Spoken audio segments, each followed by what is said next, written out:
the last. No, because seriously, all my stuff is already breaking down. We might be. We also have a very, very, very large solar flare going on right now, and it's like breaking. This one is really breaking down old programming. So a lot of people are losing their shit, as we've already seen. Yeah, no kidding. We have seen. Far and wide. People are acting nuts right now. Oh, yes. Most definitely. Shit. What was I looking for? Oh, Mercury retrograde. Oh, yeah. The pattern. Let's see. Like sage is what I'm looking for. I forgot I didn't even burn any today. Now I'm dropping my blowtorch here. It's one of those mornings. I have to use it because I got all the fans going right now. So it's 1,000 degrees out again.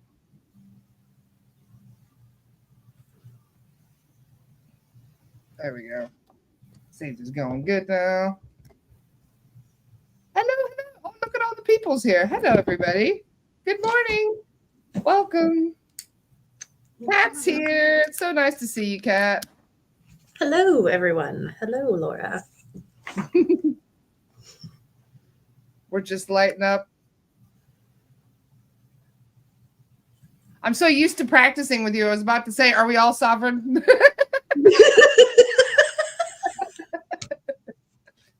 Probably not. We are. Well, that's good.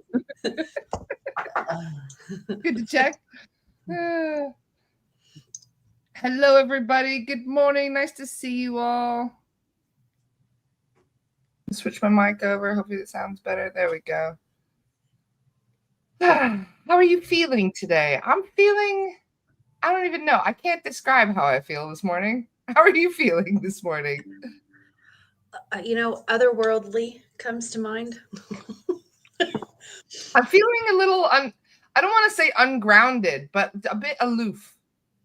A bit head in the clouds. Like, anybody else feeling that? Is that the flare that we were just talking about? Can we blame the flare? I think it is. Yeah. It's pushing a lot of photonic light into our cells. So like normally I can get really hot or really cold depending on what's going on. And so yesterday and a couple of days before, I was really, really cold, like so cold that I could not get warm, almost to the point like that I literally wanted to put almost gloves on in my living room. I was so cold. And I was like, okay. Yeah, and it's like 98 degrees outside. So I would go outside and sit in the sun and be fine. And it happened again yesterday. My hands are super cold again today, which is and very the normies would be like, no, I'm sick. I got the flu or something, Yeah. Yeah. So what I saw is the sun pushed off this very beautiful photonic light. And this photonic light is really pushing deep into our cellular structure. And it's really purging a lot of our old self. And it's connecting us deeper with our soul self. So a lot of like the human conditioning and the human programming that we've had that has disconnected us from our soul is literally being kind of pushed out of us right now. And like, so it's like creating a new body. It's like a new slate. And so a lot of people can be feeling weird or off right now. I've been having pressure at the back of my head, like back here. I felt it this morning waking up, and I still kind of feel it even now, actually. It's weird. It's like this. It's almost like a vice on your head, but not a very strong one. You know what I mean? Like the pressure is pushing in on the skull is what it feels like anyway, at least to me. Anybody else noticing anything else strange? Any other strange symptoms that you can't really explain? What I've been seeing is like when I look at the human body, when it updates or when it upgrades, is we actually have some new chakras that are starting to kind of cultivate and grow within the body. So like our energetic structures within our body are changing. So like the wishy-washiness, the feeling kind of dizzy or off is actually kind of normal when these structures kind of change. It doesn't mean that your like organs are literally moving around from place to place. It just means that we're creating more space through the density. we're purging out this density, and we're creating more photonic light and more space within our physical human body. And then we're creating these new ways to create energy and these new ways to be creative. Because we do create from our wombs. Both men and women have a womb, even if we do have different structures down there. But that womb really is cultivating with this new energy around us and kind of pushing us forward into a new timeline per se. It's really helping us acclimate to these energies, if that makes sense. There's a lot going on right now. I will say that. Well, I have certainly noticed that there's been some weird shifts. And it's funny that you say even the organs are rearranging themselves. Because I had an argument the other day about where the heart is placed for humans. And they're depending on different, I swear it's like different timelines. Some people say it's on the left side. Some say it's in the middle. Other people on the right. And I'm like, what timeline are you even from that we can't even agree upon where the heart is located? Because I will say it was on the left side. And then I was having a conversation with somebody the other day and they're like, no, it's in the middle. And I'm like, what do you mean it's in the middle? It's always been on the left. We always talked about it being on the left. And they were like, no, it's in the middle. And I'm like, I actually had to look into it. And they were like, no, see, it's in the middle. And it blew my mind, actually. I could have sworn. I'm pulling out my trusty dusty massage therapy book from many, many, many years ago. We'll see. Yeah. What old school says where the heart is. We'll look at anatomy here. Marie says, I'm from the left heart timeline, but I met a person from the middle heart timeline. Chantal says left. Just off center, but left. It's been moving towards the middle for years. Slowly but surely. Uh-huh. People talked about this as being one of the Mandela effects. That would make sense. I mean, there's pretty much anything that people can perceive differently. Of course, there's stuff like the cornucopia with the fruit of the womb. When I was 18, I was in training to become a paramedic. I was already a first responder, and I was doing a lot of first aid and practicing that, and I was in training to be a paramedic, and I remember it being on the left side. Me too. It was further over on the left. It wasn't left middle. It was on the left side. Thank you very much. I remember. And now everybody's like, it's in the middle. And I'm like, what? Uh-huh.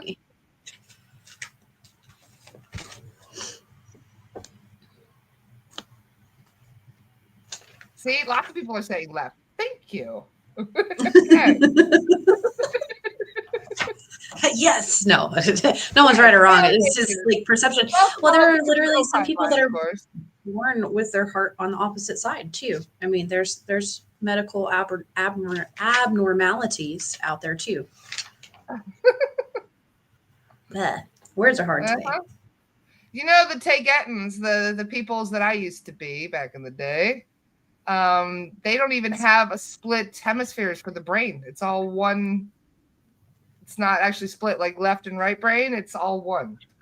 So can you imagine like what little differences, subtle differences you would notice if you were to look at ET bodies internally rather than externally? Because they look similar to us. I'm sure there's lots of races that look very similar to us, but then they'll have different blood, or they'll have some kind of organs in a different place, or they'll have things moved around. Humans were made very, I don't know. It's like they planned obsolescence. It was also a thing when they were designing us as well. They didn't want us to last very long. So they're like, let's just give them screwy organs and flat feet. Oh, sorry, non-flat feet. Sorry, the other way around. Flat feet. Let's make them trip over their ankles, you know? Oh. We've been made very shoddily, I'm just saying.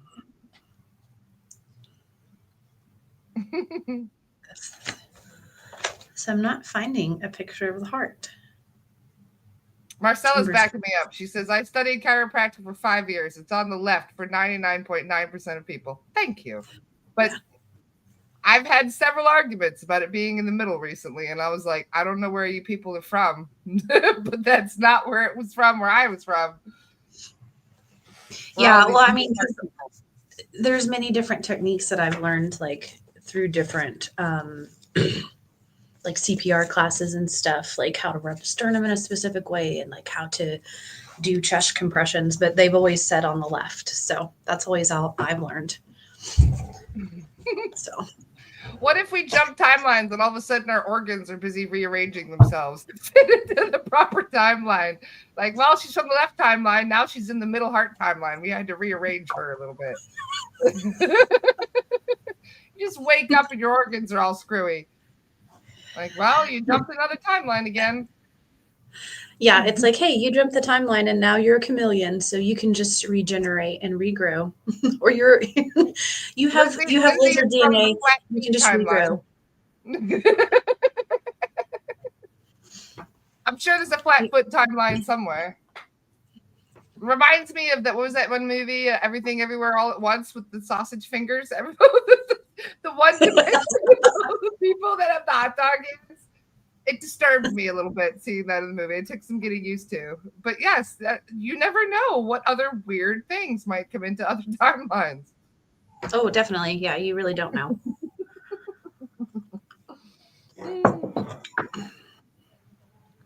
So anyway, how are you? We're just talking about random shit this morning. One of those days. Yes, that movie is wild, Mariah. It's a good movie. You know, there's also a really good show that I know is not very popular. It got canceled after 2 shows, but it's Undone. Have you seen that, Laura? No. What is that? It's on Amazon Prime. Undone. Yeah, it's kind of trippy. I don't want to give a lot away, but it's essentially this girl goes through a near an NDE. So she has an NDE and she wakes up in the hospital and she starts hallucinating her dead father. And so he basically wants her to help save his life in a different timeline so he doesn't really die. And so it's like that kind of storyline. It's very, very intriguing. There are so many Easter eggs when it comes to anything spiritual that you're looking for. There's a lot in there. The animation is it's different. It is a little hard to get used to. So we'll say, if you are interested in it, just give it a little time. If it's a little trippy, I would say, because the animation is different. It's like they record and then they use the still pictures of the recording to draw over it. So it's like a cartoon, but a real life cartoon. I'm not explaining it very well, but they have a really cool video about it that you can watch about the animation and how they work. But it's one of my favorite shows. I've watched it several times. It's called Undone. Undone. I'll have to check it out. Yeah, there's only 2 seasons, so you can get through it pretty quick. But there's been a lot of more awakened TV series these days. I'm always watching documentaries and stuff like Mr. Mythos is one of my favorite things to watch on YouTube, that sort of thing. But there's been a lot more. People are starting to tune into things a bit on a deeper level, and you can see it in kind of how our entertainment is evolving, at least to some degree. Yeah, for sure. And I think that many of us are actually starting to have more experiences in our dream state too. I was just reading some of Jordan's comments. Hi, Jordan.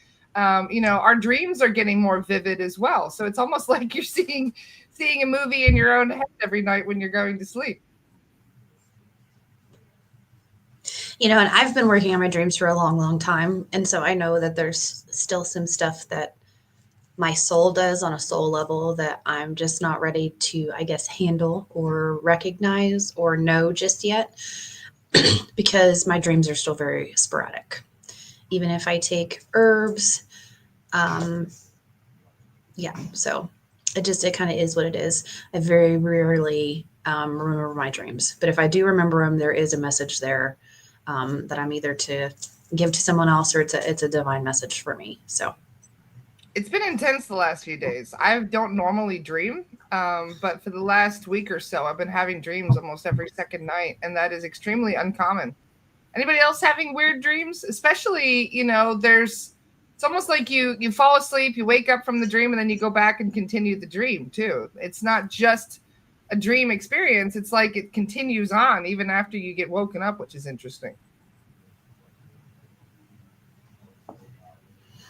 Yeah, see, Jessica, I've been the opposite. I used to dream when I was a little girl, and then my dream stopped when I was about 6 or 7. And very rarely do I have them. Have I had them since? So, and I know I have a girlfriend who's a very, very vivid dreamer. She dreams all the time.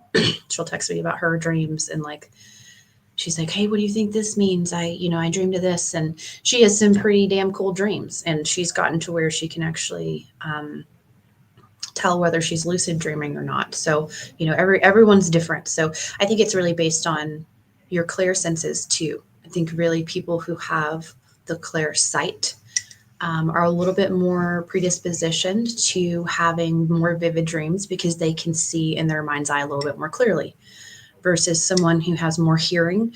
Maybe you don't dream as much, but you get more prophetic messages or messages, while you're in your awake state, maybe while you're driving or while you're working, you'll have, those messages coming in through the ear. So everyone's a little different. So I think it's just, I don't have clear vision. That's not my most prominent psychic sense, where I have worked on it for a very long time and I do get visions. Mine is knowing, knowing and feeling. So I feel it, I know it, and I hear it before I see it. So that's just, a little bit of a difference in why maybe I don't dream it as much, but I just find it intriguing. Some people dream all the time and some people don't dream at all. Or, have the capacity to remember our dreams. Because technically, according to, like the brain and studies, we all dream every night. It's just a capacity of whether or not we remember it.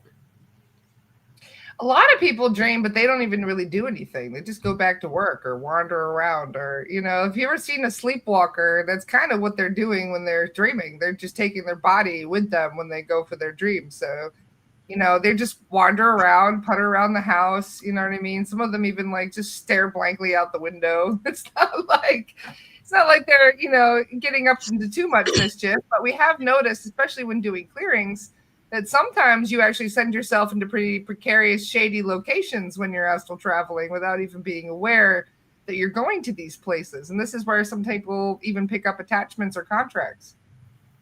Yeah. Yeah. And that's why when I do any of my traveling, I don't travel the normal way that a lot of other people travel. I consciously astrally travel. So I can come back to my body pretty quick, but I'm awake and aware the entire time. So like, I know Erin had mentioned that she's been having more dreams lately in the prophetic dreams, because you're seeing some weird stuff. And so I have been like that my entire life. I really think it's more about timeline jumping and getting rid of negative timelines. I think that since the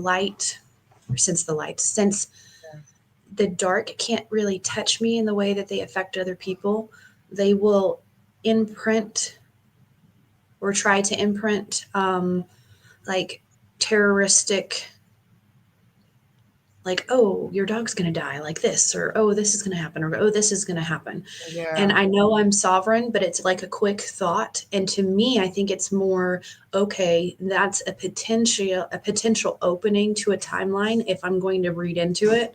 So I work and shut it down immediately. So Erin, that may be what you're doing as well, just subconsciously, and you're starting to become consciously aware of it more as you're actually working with timelines. So when you do have these, and you're just more in the dream state. So maybe when you do have these more negative dreams, you're transmuting that and you're shutting it down. And it's not actually happening, but they're targeting you that way because they know that you can see it. And so I think that's a way that they particularly try and play with certain people's lights is in the dream state, is if you are a vivid dreamer, they'll try and they'll implant certain things into the dream state and have you kind of believe it as real, where it just happens to me, like when I'm driving or when I'm conscious, like I'll be walking and, like I'll have this very, very weird thought. I'm like, nope, not happening. And I shut it down, like I'll pull it up depending on what it needs. Well, entities do that. Like if you're walking along a bridge, they'll put the thought of go on, jump, Yes. And then a strong-minded person will be like, fuck no, I'm not jumping. And then brush off the thought. But a weak-minded person might be like, I have had a really shit life. Maybe I should, that kind of thing. And then that's how they attach, is you kind of are like okay with the energy. So, and that's where I'm saying, like, you're not always getting attacked. Sometimes they like to play or put feelers out because you're not 100% protected all the time. We can get to that point, but a lot of us, like if you're not consciously putting your protections on multiple times a day until your aura builds itself back up, because you got to look at it this way, guys. You can't just put your jacket on one time and go out into a snowstorm and expect that your face and your hands and everything is just going to be magically protected by that jacket. Like you need gloves and you need a beanie, or, and you need a facial covering if it's going to be blowing, like you have to protect yourself. So it's like one of those things. We did not grow up as children being taught how to spiritually protect ourselves. So we are spiritually lacking in that protection. So that's something we need to do multiple times a day on a daily basis until we build ourselves back up to being more naturally protected. We don't do the protection in fear as, oh my gosh, something's going to protect me or something's going to attack me. I always do it in protection going, okay, I didn't do this as a child and a lot of shitty things happened to me that was not right. And okay, I've healed from that. So therefore I'm going to empower myself every day and know that before I step out of my house, I'm protected. Every time I get into my car, I'm protected. Every time I walk into a grocery store, I'm protected. Every time I go to anywhere in public, I'm protected. And so you just reiterate that and you add it into your routine until it becomes kind of second nature. So many people, they're like, oh, I've got a gatekeeper. What do I need protection for? I've got a soul guide that's watching my back everywhere I go. Why do I need to protect myself? Isn't it their job to protect us? No. No. Well, funnily enough, I dressed as my gatekeeper this weekend and she was just laughing hysterically because it is not, she is like, I will save you if you need to be saved, but that my job is not to protect you. It's to keep the gate to your soul pure. And that means that you don't become so riddled with stuff that your soul chooses to leave, which can happen. Mm-hmm. We've seen it. And so that's one of the main purposes for our gatekeeper is to help keep us sovereign. But also, guys, your gatekeeper is of the light. And so if you're not calling them in and utilizing them, they're not going to work for you. Because they can't, because they won't work against your free will. Now, there are some rare instances where there are some times that they will step in to like literally save your life. Like case in point, I had a client who her dad passed away a couple years ago, and she has always felt that he's a guardian angel of hers. And last year she was in a really shitty car wreck, and she literally felt a spirit come in next to her and literally push the car away from her. She shattered her foot and had some lower leg injuries. But if the car would have hit head on the way it was skidding into her, it would have killed her on impact. And so she just said she felt this divine light come in, and she saw these hands just push out, and it was just so bright that she couldn't see anything.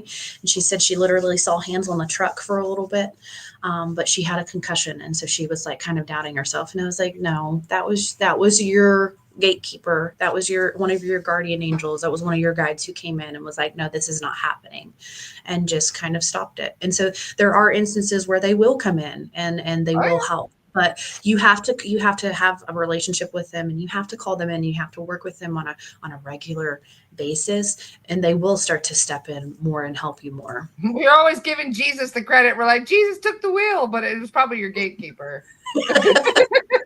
Yeah. It's kind of like their job to make sure that it's not gonna get too bad, but you still have control over certain situations. And when it comes to having protection, this divine protection, we are protected to a degree, but things still kind of get through that. You know what I mean? People still die, even though it's not their time. And, whether it's an accident or caused by an entity, we have seen this many times where an entity will actually thwart your own plans by hijacking it. Oh, yeah. No, I mean, I've had that happen once or twice. I mean, I remember my first solo trip to Dallas, the DFW area. I was 17 and I was driving by myself, and as I was driving down this road, I got more and more terrified. And I started shaking violently and I couldn't stop. So I called my dad, and I was like on the verge of tears, and he was like, "What happened?" And I was like, "Nothing has happened. I think something is going to happen." And so he was just, "Okay, let's just breathe." So he was on the phone with me and breathing. And then my phone disconnected right as I stopped at a light. So I stopped at this light, and it's like an intersection in between 2 or 3 different highways that are coming through and converging. I don't remember exactly where it was at. I'd have to look at a map. But I remember the light turned green and there's heavy, heavy traffic. And everything in my being tells me not to go. So I don't go. And I kid you not, like 3 seconds later, a fucking semi comes through, smashes and hits. There's 4 or 5 lanes, and I was in the first turning lane to turn, and I didn't turn. The lady next to me pulled over and turned, and she was killed on impact. And then the 3 other people went. So it ended up being like 7 or 8 cars that got hit by this semi. And he was honking. I didn't hear the honking, but a couple of other people did. There was a guy behind me that was honking at me, and he was going to a soccer game and with like a soccer tournament, and he had like 4 or 5 girls in the car with him. And so like if I would have gone when I went, I would have been hit, and he would have been hit too. So the thing I got out of that the most is I just remember that dad coming and like ripping me out of my car and giving me a hug while violently crying and just saying thank you. And it was very traumatic. I still hold a little bit of trauma. I'm still releasing trauma from that as it comes up, because it was probably one of the most traumatic experiences I've witnessed in my life. Like actually watching someone die is not something I wish for. It reminds me of that scene in Final Destination. Daniel Jackson's reading my mind on that. The scene with the truck and the tree and the logs, where she was not willing to pull out onto the highway. And everybody was yelling at her and screaming like, "Move, move!" And she wouldn't move. And then, sure enough, she saved all those people behind her. Yeah. Wow. Yeah. And that's kind of the thing is like and that's where I kind of feel I started to dabble with timelines, and I had no idea what I was doing. So, well, if you remember, we did that clearing. We saw those 2 gentlemen that died in Texas at that railroad crossing. Those 2 bikers. Who were waiting at an intersection for the train to pass, and a truck came up behind them and rear-ended them both into the train. And we asked whether or not that was part of their plan, and the guide said no. There was an entity attached to the man who was driving the truck, and he was the one that pushed them into the truck. Sorry, with the truck into the train. Yeah. So, no, I think it happens a lot more than I think what we realize. It really does. So Bradley and Ray, I see that y'all are saying certain things. One of the things that I like to say that helps me stay sovereign, and I didn't even realize how powerful it was until I told it to somebody else, and like to see their light change after them just saying this for a couple of days. Any energy that is not mine must leave now. Yes. It's very simple. You can say it as many times a day as you want, but any energy that is not mine must leave now. And call back your own energy as well, because you give a lot of your own energy away to other people. So you call back your energy and you send away energy that is not yours. Yeah, for sure.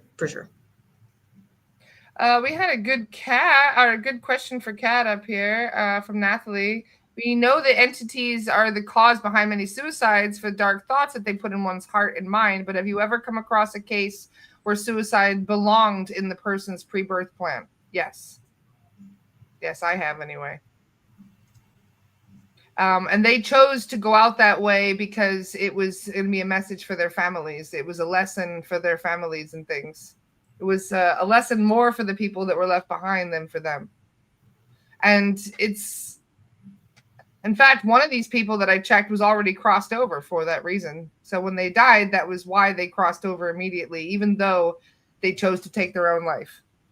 And this was also the case for somebody with medically assisted suicide as well. Somebody who chose to leave because of their severe health issues. So I guess situations are complicated. So it depends. That's why we'd have to check in for each individual to know the true cause. Yeah, it's purely dependent on the soul and what they've chosen. I will say a lot of people though, it is entity induced, and most of those people we find have not crossed over. They're stuck in a void or a loop of some sort. Because it's really sad to see, but when, and especially like with our veteran community too, you'll go through a very large trauma and then you get stuck in that trauma and then you are not protecting yourself. You have a lot of thoughts flowing through your mind that are disassociation thoughts. So they're disassociating you with the unconditional love that you normally have for yourself. And then you have entities that come in and kind of barge into that, and it creates a perfect storm per se. So if you are not mentally strong enough, or if you have too much going on and you're burnt out, or you're injured, or you're tired, or you're just exhausted, your soul is even exhausted, they can really play into that, and they pick at pieces of your soul, like your weaknesses per se. I don't consider them weaknesses. I consider them character traits. Everyone has cool character traits, and it's just different. But they will pick at those, and they pick at them and pick at them and pick at them until you get to your lowest point and you feel like suicide is your only option. And I will just say, if you ever get to that point or you're getting close to that point, reach out, please. Like, seriously, there's a suicide hotline you can call. You can always, message someone, message a friend, reach out. Even putting a post on Facebook, people will look and find that and know that something's wrong or out of character. So just know that, if you ever get to that point, there are plenty of people that are here and would love to help. I just posted a quote that is what my guides told me. This was over a year and a half ago or 2 years ago, where they told me to say, at the end of every day, I empty myself of mind, body, and spirit of all the energy of this day. I return it back to source with peace and love. I also call back my own energy from all the places that I have left it behind. Mm-hmm. So feel free to copy that and use it yourself. That is what I use at the end of most days when I'm trying to call back my own energy. But you can cut cords this way as well, by visualizing the cords cutting as you say it too, when you send back that energy. Yeah. Yeah, something I used to say when I first started, which I think is super cute now. It's like something I feel like a little kid would say, but I call back my power, I call back my light, I call back my energy with all of my might. And then I would just hug myself. I would say it 3 times, then I'd give myself a hug each time, and then I would just feel better. So that's what I would do when I first started. Yeah, sure. So Erin says, can someone write that down for me? I'm driving. I will send it to you now, love. And, there's a lot of you have lost best friends. This is actually one of the main driving factors in my work, is that I lost my best friend in 2007 for to suicide, and I found out that he had no choice in the matter. This was a dark contract. It was an ancestral dark contract, and then we find out that his father before him had committed, and then his great grandfather. You know what I mean? Like there's several people in their family line that have taken their own lives, and then we're wondering why, because he was such a happy, fun person. And sure enough, we find out that there was a dark contract, and he didn't have much choice in this at all. And it was interesting because, there was one situation that happened a year before he died where he was trying to drive drunk. I tried to stop him. I actually got in front of his truck and tried to stop him. He drove around me because, this is the thing. Sometimes when you're dealing with attachments, they can really cause some bad decision making, if you know what I mean. And he was normally not at all like this. And so he just, went crazy one night and started to drive. Anyway, he hit a fire hydrant on the way home, flipped his truck end over end 3 or 4 times midair. He said that his father, who took his own life before he was even born, flicked him out of the cab of the truck. Said it clear as day. My dad flicked me. He flicked me. And I was like, what are you talking about? He's like, no, I remember clear as day. My dad flicked me out of the truck. And I was like, that doesn't even make sense. Back then, I didn't understand it. But sure enough, he would have died. The truck was completely crushed in. If he hadn't been ejected from the vehicle, if he had actually been wearing a seatbelt, crazily enough, he wouldn't have made it. But because he went out the window, he did. And he was adamant for years that his father saved his life by flicking him out of the truck at the last minute before it was completely crushed. Oh, they will. They'll save you. They will. They will do what they can. But if you are, I think it's the mental capacity. And there's a difference between an attack on your life and you choosing to attack your own life. If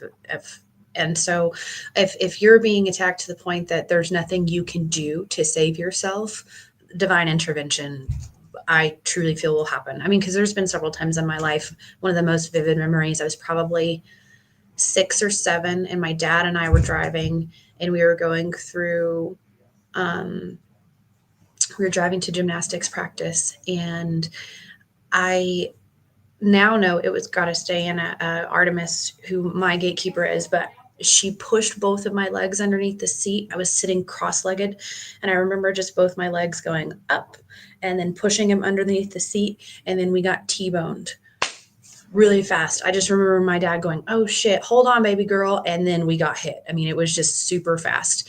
But I was wearing my seatbelt, but the way that my legs were, the way that the truck was hit, if my legs would have stayed there, it would have crushed my entire left leg and half of my body. So she pushed me around, and I was whipped around. And so the truck was just hitting my back. I had a very large scrape on my back, but it would have crushed me completely. And so it's just one of those things, they will save you if something is coming. And so there are plenty of times, especially when I was with my dad, that crazy crap would happen. Yeah, for sure. But I'm just saying, there's even that one guy, there was so much talk about the gentleman that survived that plane crash the other day. Have you heard about that? Yeah. How one person survived that crash is incredible. How he survived that. But they say if it's truly, you know what I mean? If there's meant to be some sort of an intervention, spirit will make a plan. Yeah, for sure. There was even a woman that fell out of a plane and survived without her parachute didn't open, and she landed. She fell 20,000 feet and landed, and she still survived. She broke almost every bone in her body, but she lived, and she fully recovered from it. So it's just very interesting how it's almost like these miracles that can occur are actually, it's spirit intervening. Yeah, it is. But this is also why so many people swear that they had Jesus save them, or had, and then they shift. They, because accidents do create a huge fork in your life where you were heading down one path and then you have the accident and then it completely pivots you in a new direction.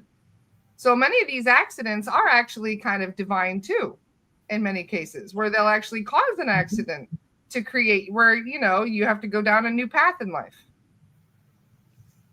Yeah, and I would just say, if you felt the call to help save someone, or you got the knowing that you were supposed to help someone and you couldn't help them, or you didn't help them in time, you just need to find a way to process and let go of that guilt, because that guilt is only going to harbor and make problems for you physically. Yeah. Most of these souls, they want you to know that they love you and that they're grateful for what you did for them and the light that you shared with them while they were here. A lot of people who pass away with suicide, when we pull them out of that void, they show their thanks and gratitude to specific people who were not their tormentors, to those people that, maybe were like a close friend or someone who showed them grace all of the time. Um, and you can literally feel that come back to you. Yeah. So when we have these people cross over and they give gratitude and thanks for just saying, hey, thanks for seeing me. It's not about the saving. It's about seeing that person for who they were before they did either take their lives or they were taken from this earth. I think it's more about seeing them for who they are. That builds a more positive connection that helps that unconditional love flow so that it's easier for them to cross on. And that's how they build from that, is because a lot of people have so much shame and So much pain and survivor anger and guilt. fear and survivor's guilt and all the things. It's just it's crazy how the human mind works. Yeah. How some people are very strong-minded and some people aren't, and everyone's just different.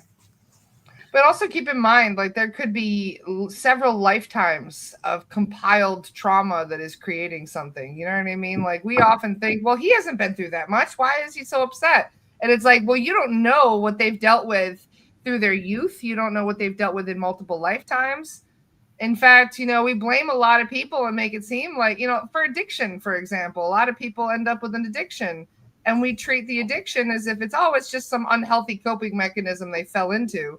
Meanwhile, that could have been their 5th incarnation that they've been dealing with addiction issues in a row, where they're constantly trying to beat. It's like a mountain they're constantly trying to climb, but they end up sliding back down the mountain.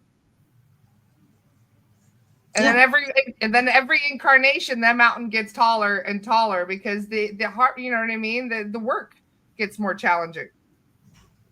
So you don't realize how much people actually have against them when they're trying to beat something. Because for one person, they'd be like, oh, I beat addiction. I was an alcoholic and I did it. I beat it. I stopped drinking. And it's like, you have no idea how much more that person is dealing with in that level. Yeah, well, everyone is different. And so everyone has different issues and everyone has different past lives. I mean, when I look into some people's Akashic records, it blows my mind how they're functioning as a full human being after some of the stuff that they've been through. I mean, and when I even look at some of my, parallel lives, I call them parallel lives because everything is parallel to me. But when I look at some of that, some of the stuff that's happened to me, it could have been very easy for me to harden my heart and just not be, change and choose to be, I guess, evil per se, because I've had a lot of crazy, crappy, really shitty stuff happen to me in my life. And I know you have too. You just don't give a shit at all, or you care too much. Yeah. I mean, I've even been that way in this life physically. I mean, just you get to where you care so much that you can't care anymore. And so, and that's just full burnout right there, y'all. Just speaking full disclosure, it's burnout. You have to find a way to change your situation. And that comes a lot from changing your mindset. I will say, to give credit, I read a lot. So Joe Dispenza is really, really good. Some of his meditations have really, really helped me. I really like Steve Novell as well. I've listened to a lot of his meditations. Yeah, they've really helped me. So I do, a lot of stuff behind the scenes on my own. I still meditate pretty regularly, but walking meditation is really, really good for me when I'm stressed. But I don't just, like sit down and meditate because I don't always have the capacity for that. So I find other ways to connect and meditate, and just having myself be present in the present moment and breathing and being conscious with what I'm doing, and then there will be times where I will be able to travel deeper, and I will have these very, very euphoric experiences where I do get to meet with my guides, or, an ascended master, or something does happen. So the Holy Fire Reiki really helped me open up my energetic body to be able to accept the love that comes from a lot of these ascended masters, because a lot of these ascended masters can't physically come and lower their vibration low enough to even check in on you if you're constantly hating yourself. They can't go that low, y'all. So yeah, I like the walking meditation. It's very good. I like to grab one of my dogs, put them on a leash, and then I'll just go and enjoy nature. Sometimes we'll go out to the country and I'll walk in the dirt, or we'll walk at a park, or I'll walk just by my house, or I'll even just go sit outside, by one of my trees. Yeah. So there's many ways to meditate and connect. It's not always just closing your eyes. You always think this is meditation, but no, you meditate when you're doing gardening, when you're washing the dishes, when you're driving. There's lots of times where you basically check out in a way where you're just centering yourself, where you're not really even thinking. You're just kind of just being present. Yeah. Yeah. Well, and being present is when your soul can start to talk to you. And once your soul starts to talk to you, your higher self starts to talk to you, and you make that connection, it's truly wholesome, because you are finally able to listen to the signs that you have not been able to see or hear, or that you have been forcing yourself to not see. There's a meme that's like, oh, screw that sign, I'm waiting for a signier sign. And I used to be like that. I'm like, no, I'm waiting for this huge sign. Literally, I want it to just knock me over. And if you're going to wait until all the signs are there, you're going to miss your chance. Yep. I will say. So start paying attention to the signs. And quit eating cake, so much cake, Bradley. I was going to say, you're reading the same thing I was, Bradley. Bradley has a cake problem. But I will say, something that's completely, that I think that I like to take from just a different perspective is, sometimes we're here to learn a lesson, but we're also here on a journey. So what can you do to enjoy your life? How are you enjoying your life? How can you include more joy in your life? What are you doing to live? What are you not doing that you could be doing to bring more joy into your life? Yeah. Like what? A lot of us are just become complacent in our misery. We're just like, well, today sucks, but every day sucks. So what is the difference? Well, there's got to be a way to make your day suck less, if at least, to look at it that way. Do something to bring yourself back up. Well, I just remember a couple of years ago, like I saw some friends who dressed up and went to the Renaissance Fair for the summer solstice. And I was like, oh my gosh, that looks like so much fun. I would love to do that. So I put it on my bucket list. And then I just kind of was like, okay, that's fine. It'll happen. And then my sister-in-law earlier this year was like, Kat, I got invited to a Renaissance Fair. And guess what? We're making flower crowns. And I was like, oh my God, what day is it? And she was like, guess what? It's June 21st. And I was like, oh, let's go. And so we went and we had the best time. But it's just one of those things. Never in my wildest dreams 2 or 3 years ago would I have thought that would have lined up in the way that it did. I just wrote it down and forgot about it, literally. And then it happened. And I had the best time. It was a short and sweet weekend. I'm going this Saturday. We've got the Celtic Fling and Highland Games here in Pennsylvania. So I'm going to the Pennsylvania Renaissance Fair on Saturday. Speaking of Saturday, you also have a fun thing you're doing. So we've had to move class. So those of you who are in our class on Saturday, we've moved it. Tomorrow is a double training session. So tomorrow we have Lost Soul Rescue at noon Eastern time. And then we also have Kat's training at 8 p.m. on Friday. So it'll be Friday night, Kat. Yes. So we have a double practice session. And then we're basically moving up the Saturday one by 24 hours. So for those of you who are interested in joining, there will not be one on Saturday, but we are doing a double one Friday because Kat also has some plans. Yes, I have a family wedding. So Lovely. yes, I'm very excited. So yeah, we'll have double the clearings for tomorrow. That'll be good fun. Are you going to Double join the us for fun. the Lost Soul Rescue as well? Yes, is it at 12 Eastern 12, or 12 your time, 1 p.m. my time. okay. Then yes, I will be there. Okay, cool. I was like the mighty app, Astara. It puts everything in my time zone, and I'm used to changing it to your time zone. So when you tell me things, I'm like, oh, wait a minute. Which one is it? Which one is it? So, cool. I'm glad we remembered to mention that. Yes, so we will be moving that up. We'll have double the practice tomorrow, so that'll be fun. But then we'll have Saturday off, so I can go and do Highlands things. I'm gonna go look at all the men in kilts. Yay! That's be fun for Saturday.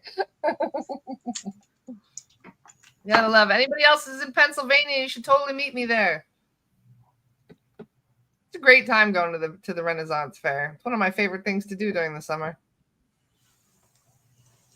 it's fun. I've actually never been. I've been to lots of other festivals, but never the Renaissance Festival, at least not that I can remember. My parents could have taken us when, I was younger and just not remember, but it was one of those things, it was just fun. Yeah. So, but it's nice, I'm able to do that and still be present with my family and still do all of those other things. So, I used to think that I used to feel really guilty for like traveling without my family.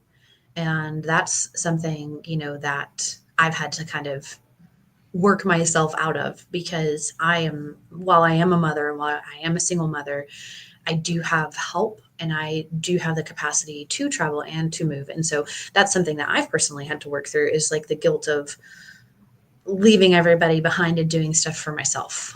Because I was conditioned at a very, very young age to please everybody else and not please myself. So that's the people pleasing stage, and making sure everybody else is taken care of and you put yourself on the back burner. I very much have myself on the forefront. And that is one of the biggest things the guides suggest for aftercare, isn't it? To put yourself first, to make sure that you are taking care of yourself and your self-love and all of your self-care, making sure that you're not, overstepping the mark, setting strong boundaries. And there's a lot of people with savior complexes as well who are burning themselves out trying to save everybody around them. I'm one of those. Yeah. Big time one of those. Me too. Yeah. Right. No. Like, you've got an inconvenience. Let me save you. I'm here. What can I do? I've always been like that though. I don't know why. Yeah. Well, I had a friend that got mad at me several years ago, and he was like, "Damn, Kat, you don't always have to be Captain Save-A-Ho." And I never looked at it like that. I'd always just jump in with 2 feet and try and help. And when he said that, it hurt initially, but like thinking back on it, I was like, damn, I really did. I would just jump 2 feet. Like I would be so in myself and wanting to help that I would bypass what they were asking for. Even if they weren't asking for help, I would still try and help.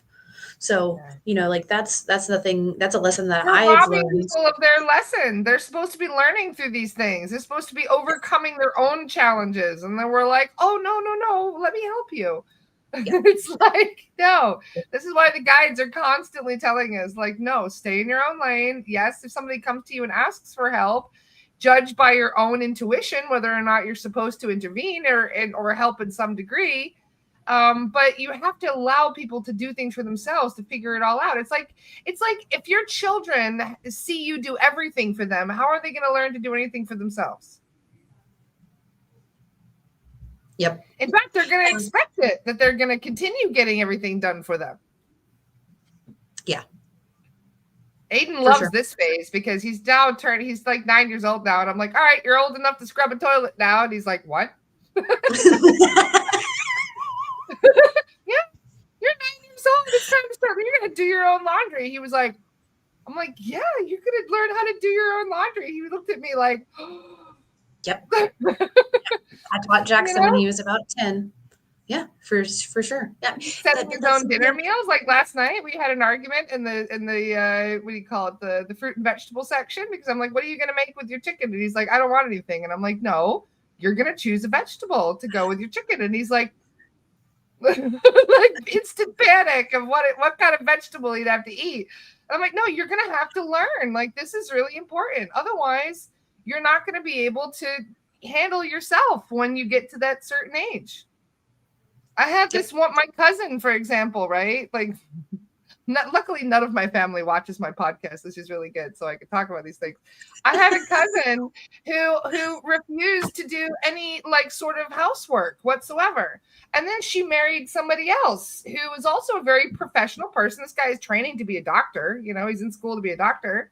And so they moved in with my aunt, and they got everything taken care of for them: their laundry, their food, everything. Right? This was for like 2 years while they were both in school.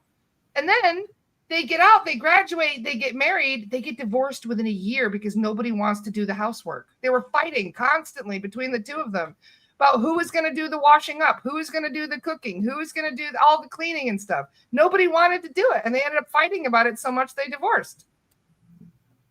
Why? Because their parents did everything for them until they were like 23 years old and moved out.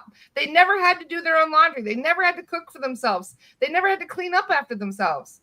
And then once adulthood happened, they're like, shit, I need a slave. Who's gonna be my slave, you know? Yeah. Nope. Yeah, no.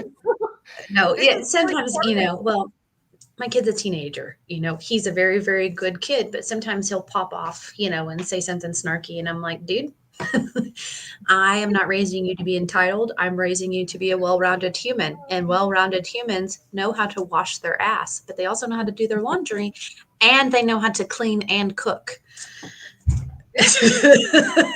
So, but I'm also one of those parents that I kind of have always let my son make his own mistakes, and then we talk about why maybe that wasn't a good decision to make afterwards.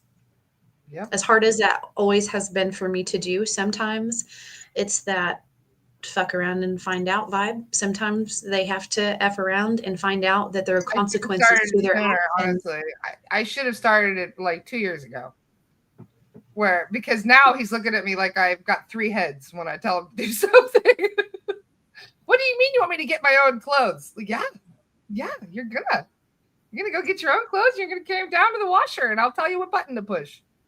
And then you're gonna fold them. And he's like, yes. Well, and that's that's what I tell my son. I'm like, dude, if you forget, if you don't remember, you can ask a question, and I will help you every time you come at me with a question. But if you come at me whining, going, do this for me, not gonna happen. But this is why so many people are the way they are these days, because somebody was doing it too much for them. So this logic works for everything.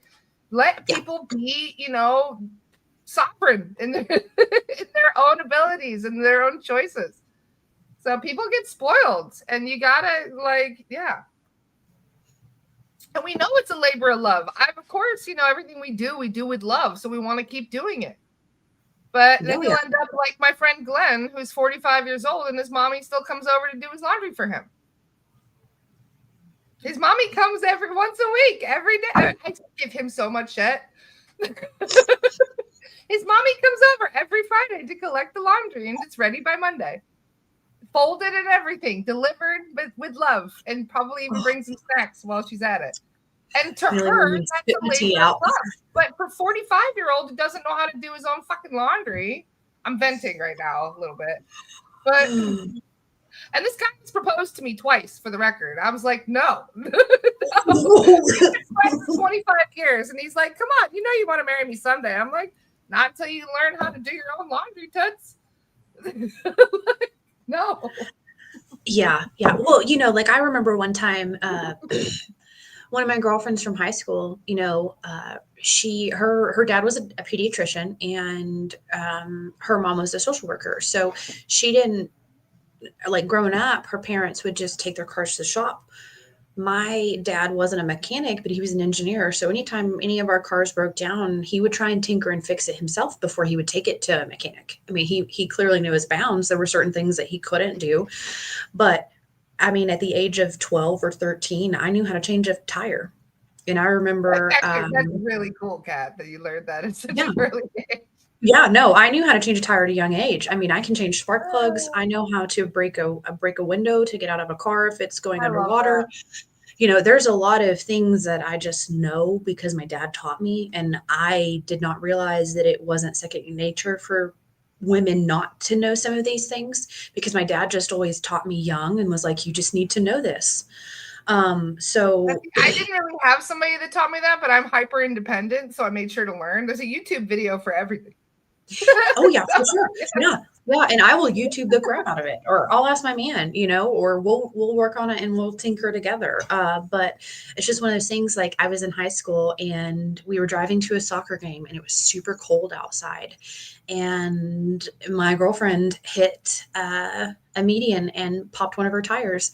So we called my dad because we knew he was close and he was in town. He wasn't working out of town. So he showed up and he just smiles, hands us both a pair of gloves and, and a nice jack. I was like, Dad, can you, I was like, I called him, I was like, Daddy. And he was like, don't you daddy me. He goes, it's too cold to do anything. And I was like, well, Leah flattened her tire. And he was like, all right, where are you at? He was like, I'll be there in 15, you know? And so he loaded up the jack, loaded up everything. He brought us extra jackets. He had hot cocoa for when we were done. And he brought the nice heavy jack.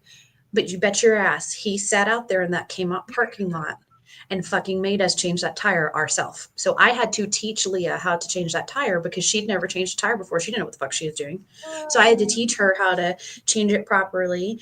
And so, you know, it's like the small stuff, like make sure you put your emergency brake up because you're about to lift your car up and you don't want it going anywhere, you know? And it then goes back to that you teach a man to fish, you know? Yeah. And then when you take the lug nuts off, you take it off in a star because you don't want to take them off one by one because then the tire can start moving. I wouldn't have fucking known that if my dad wouldn't have taught me. You know, like that's not something I would have thought of unless it was shown to me. But teach me, but don't do it for me. Yeah. And so to this day, like I saw my friend Leah a couple weeks ago, and her and her husband were actually talking about that because I grew up with her husband. My dad was a teacher. He was a substitute teacher for a while when he was sick when I was younger, when I was in junior high. And so he taught a lot of my friends that I went to like elementary school with. I went to a different middle school, but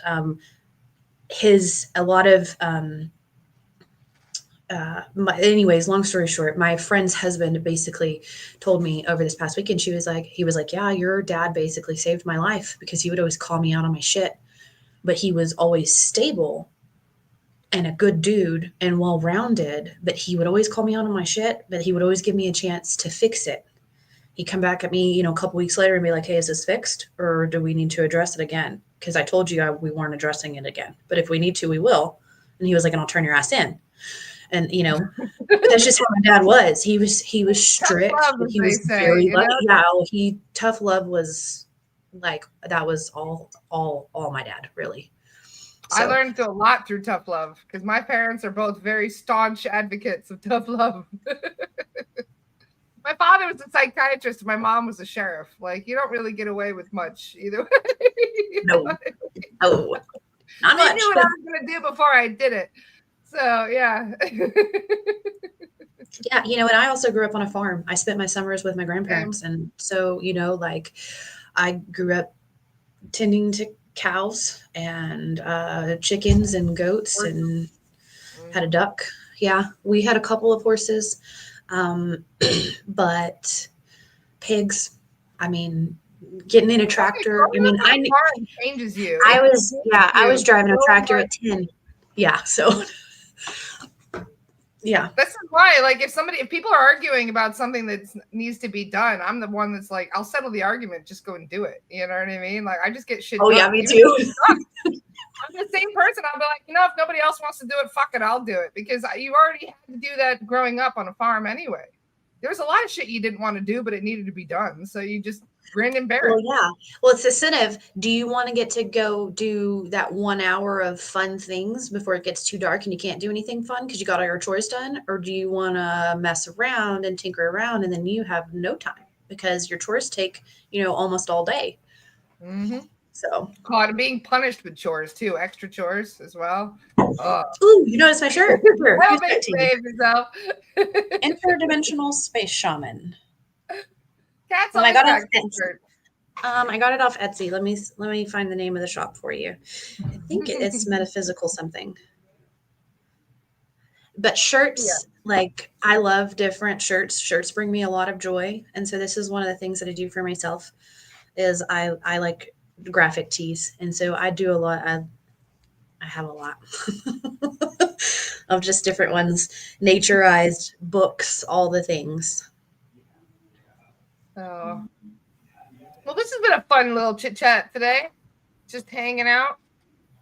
Anybody have any questions for Kat before we bounce today? Remember, like I said, we'll be doing practice sessions tomorrow for Kat. Kat's practice sessions will be at 8 p.m. on Friday night. You'll still be able to join on the same Zoom link. And just trying to think.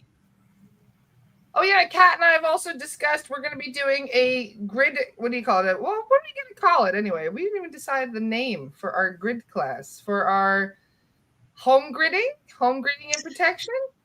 Yes, we're going to co-create a class where we teach you how to grid your own home. Yeah. So it's kind of like it's like a crystal class, but we'll also teach you other things on how to really lock down your space and make sure that it's a very high vibe space that you're in and not allowing beasties to come and go as they please. So there'll be a lot of tips on how to keep your house clear, how to keep yourself, because it's one thing to keep yourself sovereign when you're out traveling around and doing stuff, but it can be a little bit of a challenge to keep your house clear because a lot of beings like to come and go. They're nosy. Look at the shadow people that just kind of allow themselves to do whatever they want. And so, yeah, we'll be able to teach a little bit about grid work. And then I'm sure as we, continue on, we'll even have a class about even doing grid clearings and things like that. Eventually, I would love to do that for Spirit Release, teach people how we clear ley lines and certain areas like that are need to be cleared for the sake of Gaia and the collective. Yeah. So, home protection through crystal grids, yes and no. There is through like Reiki and certain things you can, use a grid. Like here, I have one here. And then I just put a circular thing in here and it works great. But when you're gridding your home, this is not going to be powerful enough. So we lay our crystals out in a grid, but we use the earth and our home as the grid, not something small like this. If that's what you were implying. So it's a little bit different. But it's really cool. Once you grid your house, you can literally feel a difference. You can it's when people come to my house and they actually come onto my land, they're like, oh, I feel different. I feel my dad always says, oh, I feel so much more calm. And I'm like, Dad, you're calm all the time anyways. And he goes, I know, but like calm, like my body feels calm. So he does like to come over because, and so he always takes a nap on our couch. It was really funny. One time we asked Zach, we're like, is Kat sovereign? He's like, yeah, she's sovereign. Or no, what was that? I forget what it is. We asked about your house. He's like, oh, they can't get her at home. They had to get her when she was out. Oh, it was the spider web thing. Remember when you walked through the spider web? That's when it was. Because we were like, yeah, they put was on at work. Spider web?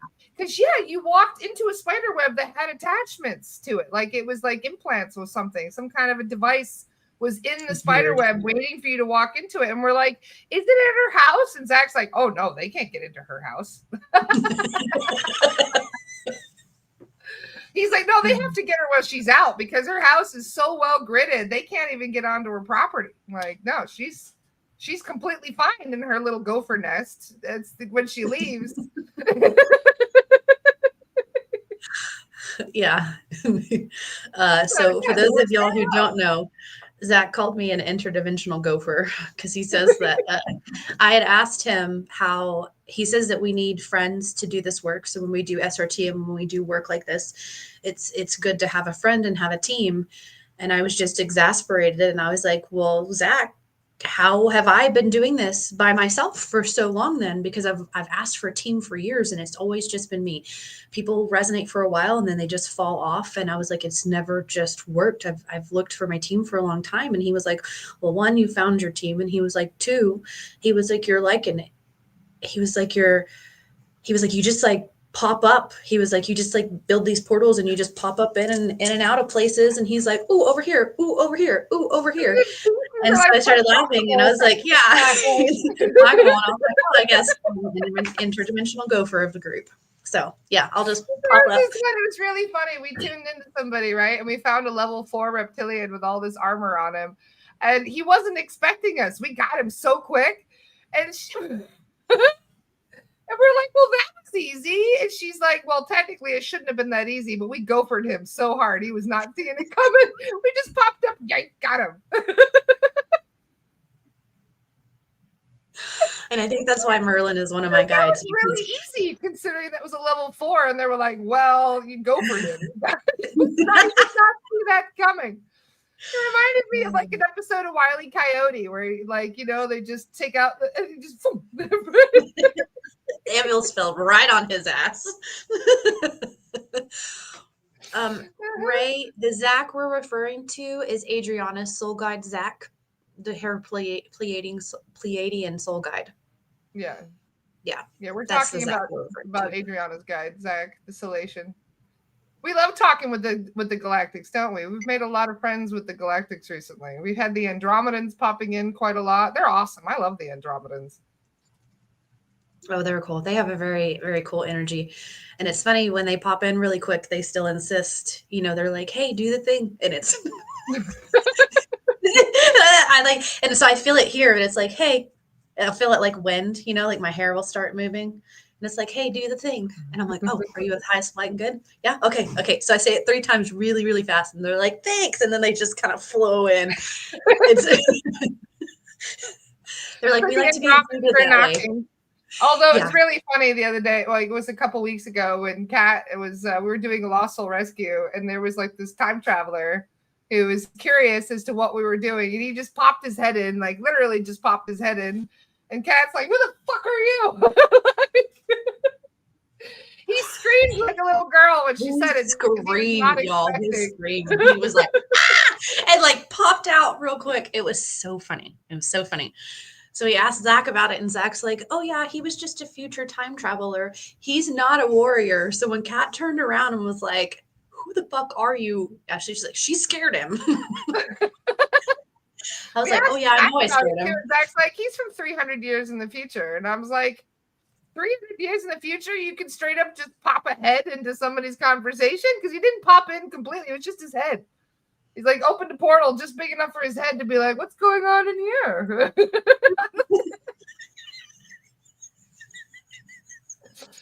is that a common thing? The guys are like, there's a lot more time travelers than you'd think. Oh, there's many. I'm watched a lot, and so I close down a lot, but it would blow your mind. He picked me because he can reach my vibration. Yeah. So, we do make a lot of waves. We call a lot of attention to ourselves on occasion without realizing it. From the highest light too. Like there's a lot of beings going, what are you doing down there? Like one day my lights were flickering like crazy. And I said to Constantine, one of the guides that I was working with, I'm like, what is going on with my electrics right now? And he's like, oh, you have a big Arcturian standing right behind you. You have one of my peoples was standing right behind me. And I was like, there's an alien? They're like, yeah. I was like, what is it doing? And they said, well, they're just looking over your shoulder. They're reading your report. They're curious as to what you're doing.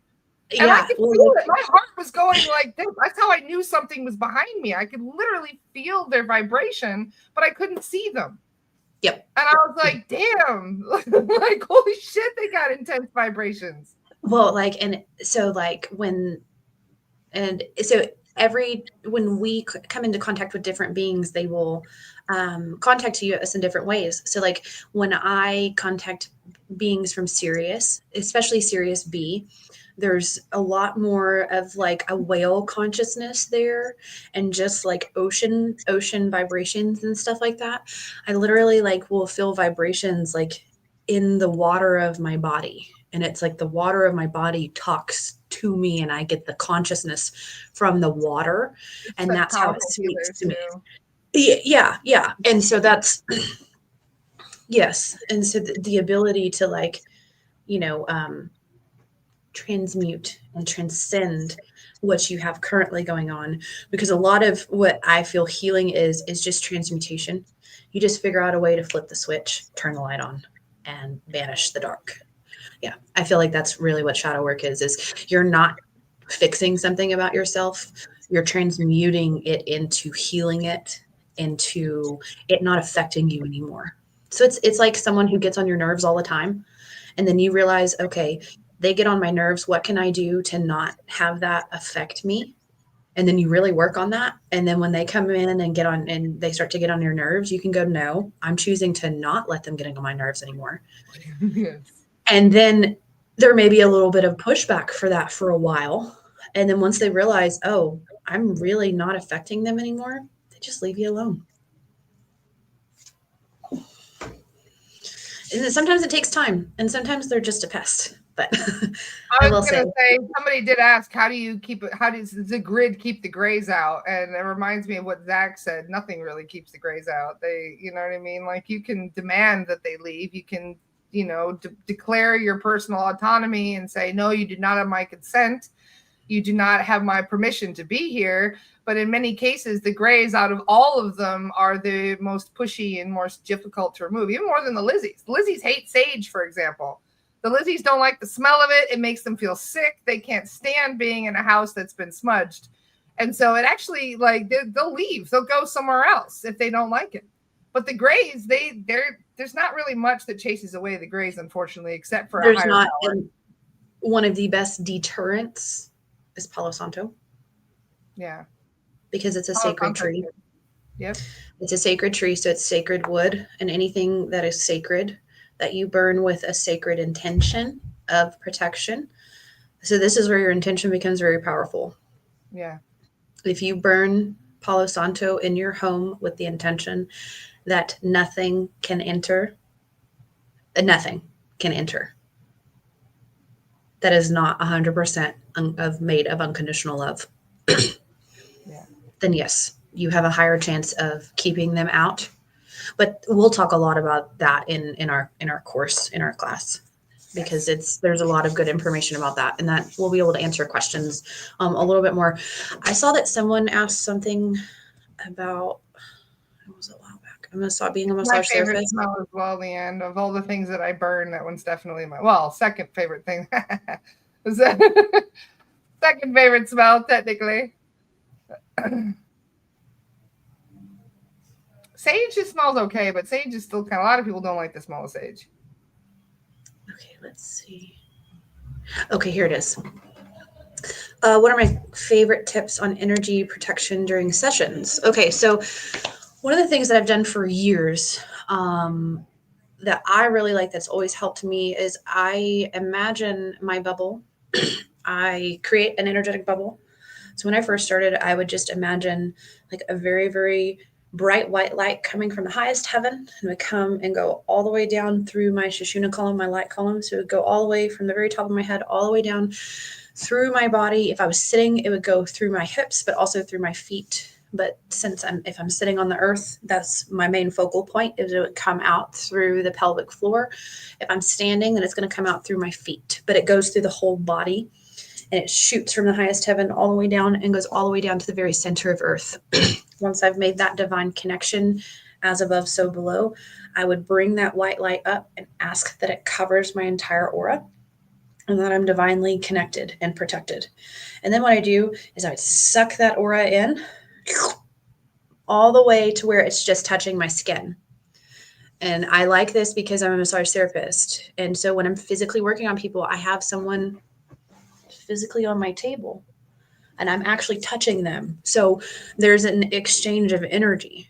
And so, and being a huge part of being a massage therapist is some people, the body keeps the score. So there are some things that people release. And so I knew that from when I first started, that I needed a sacred space.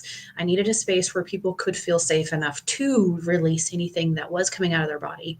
But I didn't know how to protect myself. So when they would release stuff, sometimes I'd take it in. So I would imagine this white light around my aura, and then I would just take a deep breath, and each breath I would take, it would just come closer and closer to me. So my bubble would be right here.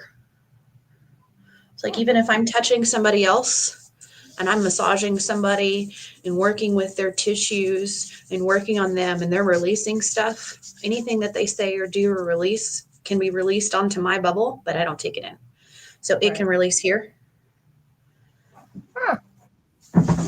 And I have a trash can. What I do at the end of every session, here, I'm just going to stand up real quick.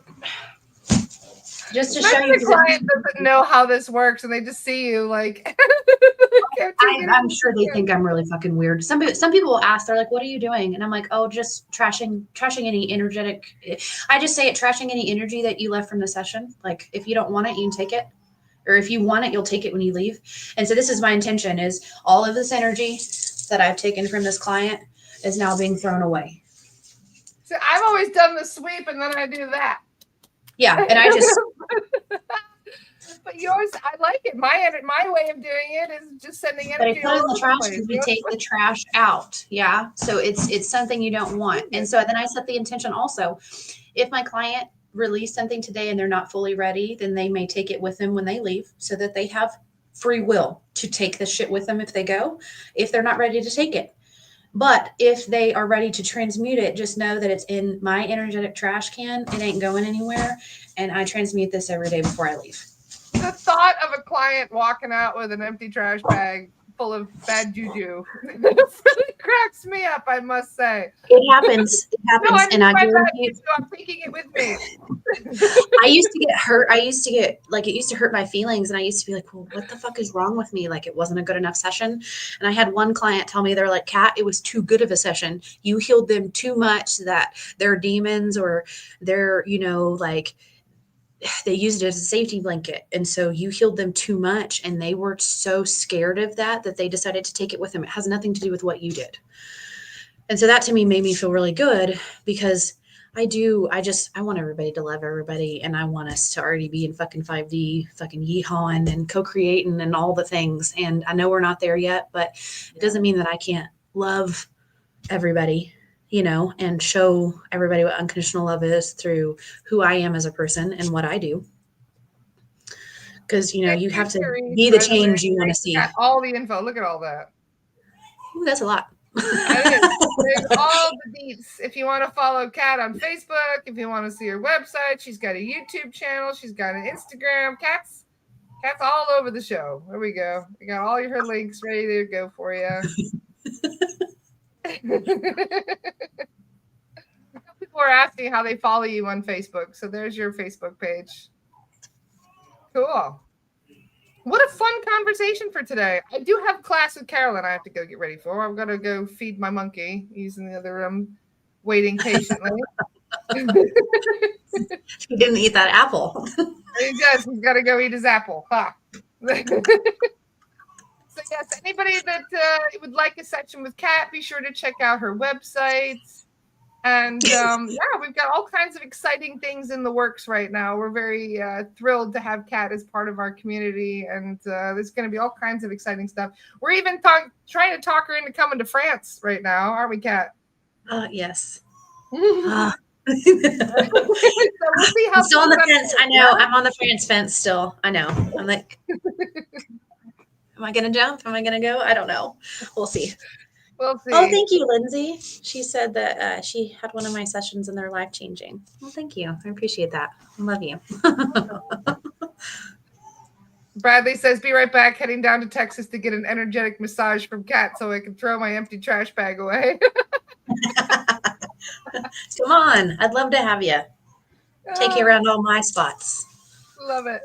Thank you so much for today, Kat. It's always a pleasure hanging out with you. And don't forget, guys, if you are in our student training and you are didn't hear us earlier, we're going to be moving up Kat's practice sessions by 24 hours. They will be tomorrow night, Friday night at 8 p.m. instead of Saturday night at 8 p.m. So Kat and I can have a fun weekend. That'll be great. Going to the Ren Fair for my turn this weekend. So I hope you have a wonderful wedding. Yes. So we'll see you for the Lawful Rescue tomorrow, yeah? Yes, I will be there. Sweet. And the practice session. Wonderful.